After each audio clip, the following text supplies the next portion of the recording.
Minsan, pag hindi tayo nag-iingat sa buhay natin, magbabago lang tayo, pero hindi tayo umuunlad. Amen? Things change, pero hindi lahat ng bagay umuunlad. Amen? Ang iba sa inyo parang nakatingin sa akin. Oh. Lahat ng umuunlad ay nagbabago. Amen? Lahat ng umuunlad, nagbabago yan. Pero, hindi lahat ng nagbabago, umuunlad. Klaro? Yes. It's the same thing with our spiritual life. People change. Okay? Dating snatcher. Oh, ngayon, addict na. Nagbago ba? Oh, nagbago. Umunlad ba? Hindi. Okay. Yan ang iba sa inyo natatawa. Diba? Christ is telling us that if we need to change, we need to change for the better. Amen? That's why we cannot do that when we keep on holding on the things that are passing away. That's why when Jesus, the people following day, yung mga pinakain niya, yung 5,000 yun, pinakain niya the previous day, the following day, hinanap siya, nandun na naman sila. Andun na naman sila. You know? Sabi ni Jesus sa kanila, alam nyo, hinahanap nyo ako at pumunta kayo dito, hindi dahil may nakita kayong milagro. Nandito kayo dahil kumain kayo. At dahil kumain kayo, naghahanap ulit kayo ng pagkain. Okay? Alam na natin mga Pilipino yan. Nasa kultura natin yan, di ba? Oh, alam na natin yan. Pupunta tayo sa birthday. Tapos walang dala pagpunta doon. Pero pag uwi, may bit-bit. Di ba? Pupunta sa fiesta, wala namang dala. Yung walang dala, yun pa yung pinakamaraming bit-bit pag uwi. Talagang tama yung sinabi ni Sharon Cuneta. Di ba? Balutin mo. Okay? We have to change, but if we change, we have to change for the better. Now, Jesus, sabi ni Jesus, pumunta kayo dito, hindi dahil nakita niyo yung milagro, it's not because you've encountered God in your life. You come here because napuno yung tiyan nyo, and you're wanting for more. Baka meron pa. Okay? And this is where He said, now, do not work for food that spoils. And everything here on earth spoils.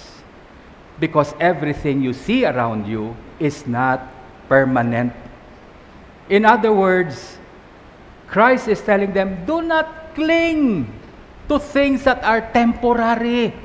Hindi yung hanapin nyo. Look for the food that does not spoil, but continues on for eternity. Yun ang hanapin mo sa buhay mo. Because if we are not careful, lahat ng hinahanap natin sa buhay are all temporary things. Diba? Now, is it wrong? No. Is it wrong to look for food when you're hungry? No. Pag nagugutom ako, naghahanap talaga ako. Diba? Mag nauuhaw ka, naghahanap ka ng mainom mo. But the only problem is, when we begin to center our lives on the things that we crave, and we cling to them, pinanghahawakan talaga natin yung mga bagay na yan. Temporary things can only bring us temporary satisfaction. You're here, sabi ni Jesus, not because you've encountered God in your life. You are here because you have eaten. Pag kumain ka, nagugutom ka na naman ulit. Hanap ka na naman. So sabi ni Jesus, nandito kayo. That's why Jesus told them, do not just work for food that spoils. Do not look for things that are temporary. Begin to seek the things that is eternal in your life. And my dear brothers, sisters, there is only one thing or one person that is eternal, that is Jesus. Siya lang. Kung papaikutin mo yung buhay mo, wag sa bagay na temporary. Don't let your life revolve around your work, your job, your business, your family. Everything can be taken away. But when you have Christ in you, and you center your life at paikutin mo yung buhay mo kay Kristo, hindi yan makukuha sa'yo. Forever, forever, nandyan yan. Always be there. Amen? That's why, sabi ng mga tao kay Jesus, so if we're going to look for the food that does not spoil, hindi nila maintindihan eh. So sabi niya, what must we do?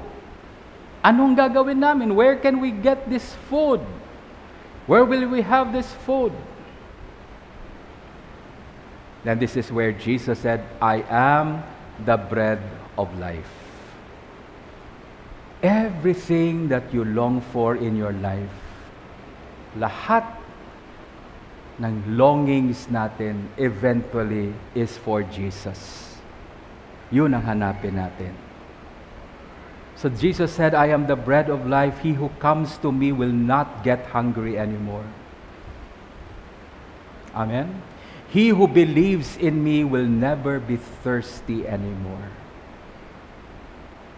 Because He is the only thing or person that is permanent in our life.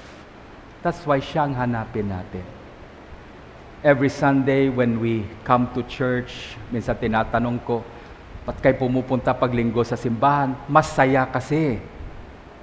Why are we so happy when we're? Because we are with our brothers and sisters. We are with our friends. Amen? Amen.